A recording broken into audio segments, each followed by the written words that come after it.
I've heard people say, and I think there's some merit to it, that there's a sense in which atheism is religious because it's this belief system. You could say it's a lack of a belief system, but it does believe something about the afterlife, about objective morality, often how we should live and that sort of thing.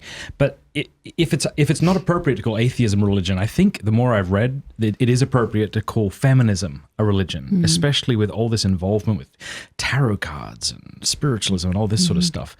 And I was talking to my wife last night about this. You know, when she was young, she would say that it would just come in the mail. She'd have 17 magazine, Cosmo magazine, and all of this, as I now see it, religious propaganda that's no less religious than a Jack Chick tract or something. Well, and I think cult is probably a better word for it because you're not really allowed to question it. You know, you have to just keep absorbing it. And if you don't absorb it, then there's something wrong with you. And, you know, this is really the genius of the left is that they have not only defined their position, but they've defined what their opposition looks like.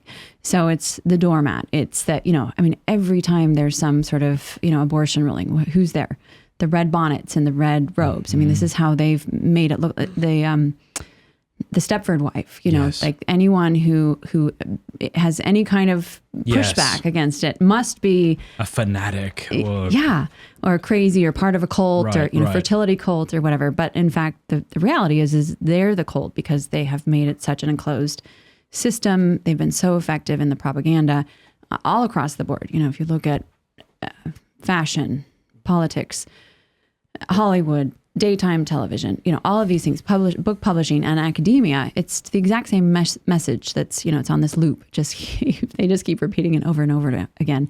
And you can't really get out of it. And that, you know, I think is what gives it those cultish aspects. Right. I like that. I hadn't ever thought of that before. I've never really understood what the word cult meant. To me, it just seemed like a slur about a group you don't like, you know, but I like that idea. I think that is an integral part of being in a cult, not being able to question it.